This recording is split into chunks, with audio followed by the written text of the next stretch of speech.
আসসালামু আলাইকুম।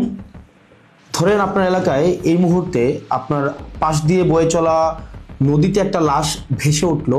তখন আপনি তৎক্ষণাৎ পুলিশকে খবর দিলেন যে এই লাশটাকে উদ্ধার করার জন্য, যে এই লাশটা এসে উদ্ধার করে পোস্টমর্টেম করে যে আইনগত প্রক্রিয়া আছে সেগুলো মেনটেন করার জন্য পুলিশ আসলেন।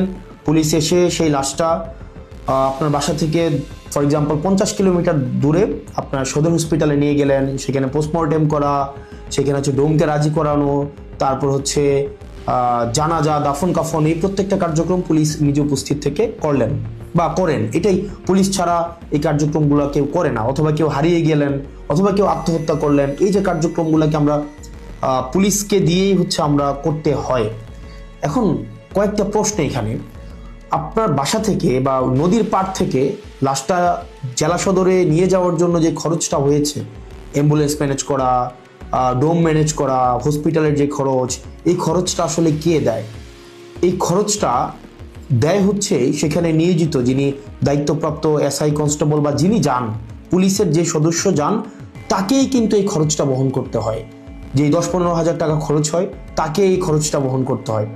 যদিও সরকারি নিয়ম আছে যে এই খরচটা ফেরত দেওয়া হয়, কিন্তু যেই টাকা খরচ হয় আর যেই টাকা ফেরত দেওয়া হয়, ফর এক্সাম্পল 10,000 টাকা যদি খরচ হয়, সেখানে ফেরত দেওয়া হয় 500, 800, 1000, 2000 টাকা।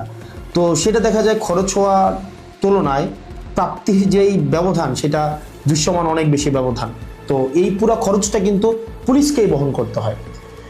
দ্বিতীয়ত হচ্ছে, আপনি যদি আপনার এলাকার থানাগুলাতে যান, থানাগুলাতে গিয়ে যদি দেখেন যে আপনার এলাকার এসআই, কনস্টেবল বা আপনার যারা সেবা দিয়ে থাকেন যে পুলিশগুলা কোন ধরনের পরিবেশে থাকেন, আপনি বিশ্বাস করেন, যদি আপনি ওই পরিবেশটা দেখেন, আমরা ইউনিভার্সিটিতে যেভাবে গণরুমে ছিলাম, এক রুমে গাদাগাদি করে অনেকজন, ফ্লোরিং করা, শুধুমাত্র তোষকটা থাকতো, উপরে ফ্যান নাই, যথাযথ পয় নিষ্কাশন ব্যবস্থা নাই, তারপরে হচ্ছে ভেন্টিলেশন সিস্টেম নাই। একটা মানবীয় জীবন বলতে যেটা বোঝায়, আপনার থানাগুলোতে পুলিশরা সেই ধরনের পরিবেশে থাকে। এখন একটা পুলিশ আপনার ডিউটি করে এসে রাতে যদি এই ধরনের একটা পরিবেশে ঘুমায়, আমরা কি তার কাছ থেকে প্রত্যাশিত সেবা আমরা কিভাবে এক্সপেক্ট করব? মানে এটা এটা একটা মানবীয় জীবন থানাগুলোতে আসলে পুলিশের জন্য ব্যবস্থা করা হয়েছে। এত বছরেও পুলিশ এই সেবাগুলোতে, এই মৌল মানবিক পুলিশের যেই বেসিক যে সেবাগুলা, সেগুলো এখনো পর্যন্ত কিন্তু সংস্কার করা হয়নি। তৃতীয়ত, সবচেয়ে গুরুত্বপূর্ণ এবং তৃতীয়ত যেই অসুবিধাটি আমি থানাতে দেখলাম এই কয়েক মাসে, সেটা হচ্ছে আপনার থানা থেকে একটা অপরাধ কার্যক্রম সংগঠিত হয়, ফর এক্সাম্পল 15 কিলোমিটার, 20 কিলোমিটার দূরে। একদিনে অনেকগুলো অপরাধ কার্যক্রম সংগঠিত একটা থানায় হতে পারে। পারিবারিক কলহ, মাদকের সমস্যা, ছিনতাই, ডাকাতি, চুরি, একাধিক সমস্যা সেখানে ঘটতে পারে। এখন প্রশ্ন হচ্ছে, একটা থানায় যদি আমার 16-17টা ইউনিয়ন, 20টা ইউনিয়ন, কোনো কোনো জায়গায় তারও বেশি ইউনিয়ন, প্রত্যেকটা জায়গায় যদি কোনো ধরনের অপরাধ কার্যক্রম সংঘটিত হয়, ধরি 10টা জায়গায় সংঘটিত হইলো বা 5টা জায়গায় সংঘটিত হইলো, আমার এই 5টা জায়গায় কিন্তু তাৎক্ষণিক রেসপন্স করতে হয়। এখন তাৎক্ষণিক যদি আমরা রেসপন্স করতে চাই, সেই জায়গাগুলোতে পৌঁছাইতে অবশ্যই আমাদের গাড়ির প্রয়োজন।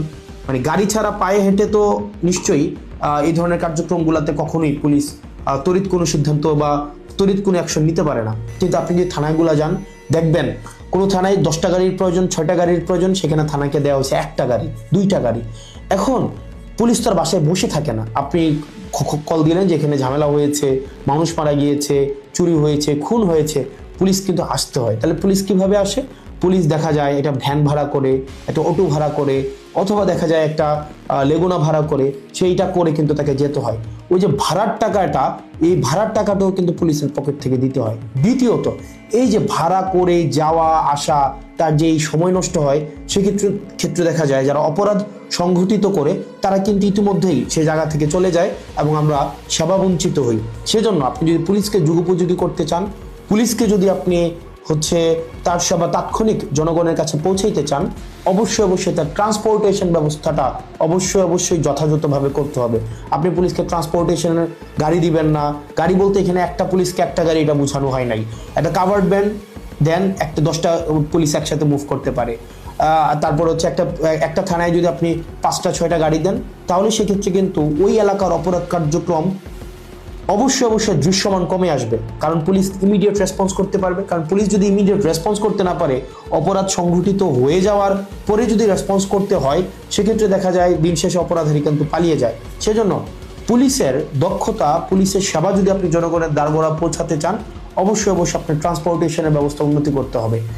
এখন আমাদের বর্তমান বিদ্যমান যে পুলিশ ব্যবস্থা রয়েছে, এই পুলিশ ব্যবস্থার থানাগুলোতে, আমি থানাগুলোর কথা বলবো, থানাগুলোতে তাদের অ্যাকোমোডেশন সমস্যা, তাদের বাসা, তাদের থাকার জায়গা নাই ঠিকঠাকভাবে, গণরুমের মতো তাদেরকে থাকতে হয়, এবং তাদেরকে যে বেতন দেওয়া হয়, এই বেতন দিয়ে যে একটা স্বাভাবিক জীবনযাপন করবে, সেটা কোনোভাবেই সম্ভব না। দ্বিতীয়ত হচ্ছে আপনি তাকে ট্রান্সপোর্টেশনের ব্যবস্থা করছেন না যথাযথভাবে। আপনি তাকে দেখা যাচ্ছে যে আপনি তাকে ঢাল তরোয়ার ছাড়া, ট্রান্সপোর্টেশন ছাড়া আপনি অপরাধী ধরতে পাঠাচ্ছেন, টহল দিতে পাঠাচ্ছেন। সেক্ষেত্রে কিন্তু তাকে ট্রান্সপোর্টেশন ম্যানেজ করা এবং সেখানে যে ভাড়া মেটানো, সেটাও কিন্তু তার পকেট থেকেই করতে হয়। সরকার যে অ্যালটমেন্টটা দেয়, সরকার যে বরাদ্দ দেয়, সেটা খুবই প্রয়োজনের তুলনায় অপ্রতুল। তৃতীয়ত হচ্ছে আপনি পুলিশে একটা আমি অনেকগুলো অফিসারের সাথে কথা বলেছি, রিটায়ার্ড অফিসার, চাকরিরত অফিসার, তাদের সাথে কথা বলেছি। পুলিশে ম্যানেজ করে নেওয়া একটা কালচার আছে, ম্যানেজ করে নেওয়া একটা কালচার। ফর এক্সাম্পল, আপনি কনস্টেবলকে পাঠাইলেন কোন একটা জায়গায় আসামি ধরার জন্য, সেখানে 5,000 টাকা খরচ হবে যে আসামিটা ধরতে, ট্রান্সপোর্টেশন কস্ট বা তদন্ত এই জায়গাগুলোতে। তখন কনস্টেবল তার ঊর্ধ্বতন কর্মকর্তাকে উনি বললেন যে স্যার টাকা কোথায় পাবো? তখন বলে ম্যানেজ করে নাও। এখন ম্যানেজ করে নেওয়া অর্থ, সেটা নিশ্চয়ই আমরা বুঝেছি ম্যানেজ করে নেওয়া বলতে কি বোঝাচ্ছে। এবং আরও শঙ্কার বিষয় সেটা হচ্ছে পুলিশের অনেক বড় বড় প্রোগ্রাম হয়। এই প্রোগ্রামে অনেক ক্ষেত্রে, সব ক্ষেত্রে না, কিছু কিছু প্রোগ্রাম আগে হতো, এখন বর্তমানে আছে কিনা এটা আপনারা জানাবেন। আগে এরকম নাকি হতো, পুলিশের অনেকেই জানিয়েছে এরকম নাকি হতো, একটা বড় প্রোগ্রাম হবে, এই প্রোগ্রামে দেখা যায় ঊর্ধ্বতন কর্মকর্তারা অধীনস্থ কর্মকর্তাদের ভাগ করে দিত যে খাবারের দায়িত্বটা তোমার, ডেকোরেশনের দায়িত্বটা তোমার, লাইটিং এর দায়িত্বটা তোমার। তো এখন টাকা আসবে কোন জায়গা থেকে? ম্যানেজ করে নাও। তো দেখা যায় অধস্তন কর্মকর্তারা সেটাকে ম্যানেজ করে নিতেন। তো নিশ্চয়ই ম্যানেজ করাটা সরকারের দায়িত্ব, ম্যানেজ করা তো অবশ্যই কোনো কর্মকর্তা কর্মচারীর দায়িত্ব না। কিন্তু দেখা যায় অধিকাংশ ক্ষেত্রেই সরকার যে বাজেট বরাদ্দ দেয় পুলিশকে, এবং যেই পরিমাণ পুলিশের প্রয়োজনীয়তাটা, যেই পরিমাণ আমরা দেখলাম ল অ্যান্ড অর্ডার রিস্টোর করার ক্ষেত্রে, সামাজিক শৃঙ্খলা বজায় রাখার ক্ষেত্রে, শুধু যে গুম খুন এগুলো নিরসনের ক্ষেত্রে পুলিশের অবদান বা পুলিশের কার্যক্রম বিষয়টা এমন না। স্বাভাবিক শান্তি শৃঙ্খলা, নিরাপত্তা, জীবনমালের নিরাপত্তা নিশ্চিত করার ক্ষেত্রে কিন্তু পুলিশের স্বাভাবিক অনেক ধরনের কার্যক্রম হয়। আপনার পরীক্ষার ডিউটি থেকে শুরু করে অনেক ধরনের কার্যক্রম হয়, এবং পুলিশকে আরও বিভিন্ন কাজে ব্যবহার করা হয়। যেমন এটা খুবই আমি পার্সোনালি এই জিনিসটাকে আমি সবার সামনেই বলছি, এই জিনিসটাকে আমি পার্সোনালি এই জিনিসটাকে কখনোই ওয়েলকাম করব না। অপ্রয়োজনীয় প্রোটোকল দেওয়া, যে যদি এলাকায় এমপি যায়, পুলিশকে দেখা যায় প্রোটোকল দিতে, অপ্রয়োজনীয়। দেখা যায় ওসিকে আমরা অতীতেও দেখেছি, ওসি সবসময় আপনার এমপির সাথে সাথে থাকতে হয়, থাকেই থানায় একটা গাড়ি। এখন একটা গাড়ি নিয়ে যদি আপনার ওসি বা অন্য কর্মকর্তারা আপনার এমপির সাথে সারাদিন ব্যাপী থাকতে হয়, যেখানে যায় সেখানে যেতে হয়, তাহলে ওসিও কিন্তু তার স্বাভাবিক থানা কার্যক্রম করতে পারে না, সাধারণ মানুষ সেবা বঞ্চিত হয়। একই সাথে যে একটা গাড়ির, এই গাড়িটাও কিন্তু অপচয় হয়। সেজন্য, এবং আপনারা জেনে থাকবেন যে এমপির সাথে পুলিশ সবসময় থাকে, কিন্তু এটা কিন্তু কোনো নিয়মে নাই, কোনো প্রোটোকলে নাই। এমপির সাথে পুলিশ থাকবে, এটার কোনো প্রোটোকল নাই, কোনো প্রোটোকলেই নাই। এটা আগে রাজনৈতিক যে কালচার ছিল, রাজনৈতিক কালচারে পুলিশ এমপির একটু নজরে পড়ার জন্য বা একটু স্বাভাবিকভাবে এই কার্যক্রমগুলো, পুলিশকে রাজনীতিকীকরণ হওয়ার কারণে পুলিশ যে স্বপ্রণোদিত হয়ে সব ক্ষেত্রে করেছে বিষয়টা এমন না, পুলিশকে করতে বাধ্য করা হয়েছে ক্ষেত্র বিশেষে। তো সেজন্য আমরা যদি পুলিশের সেবাটাকে জনগণের দোরগোড়ায় পৌঁছাতে চাই, আমরা যদি চাই জনগণ যথাযথভাবে পুলিশের সেবাটা পাক, তাহলে কিন্তু অবশ্যই আপনি পুলিশের, বিশেষ করে থানা পর্যায়ের থানা পুলিশের, কারণ সবচেয়ে বেশি কিন্তু থানায় পুলিশকে সাধারণ মানুষ যায়, আপনি থানার পুলিশের অবশ্যই আপনি তার আবাসন ব্যবস্থা নিশ্চিত করতে হবে, যথাযথভাবে তার বিশ্রামের পরিবেশ আপনি নিশ্চিত করতে হবে, নিরাপদ পানির ব্যবস্থা নিশ্চিত করতে হবে, খাবারের ব্যবস্থা নিশ্চিত করতে হবে, এবং তার ডিউটির এখানে একটা প্রোটোকল আপনার নিশ্চিত করতে হবে। আপনি 24/7 একটা মানুষ কখনোই, একটা স্বাভাবিক মানুষ স্বাভাবিকভাবে কখনোই ডিউটি করতে পারে না।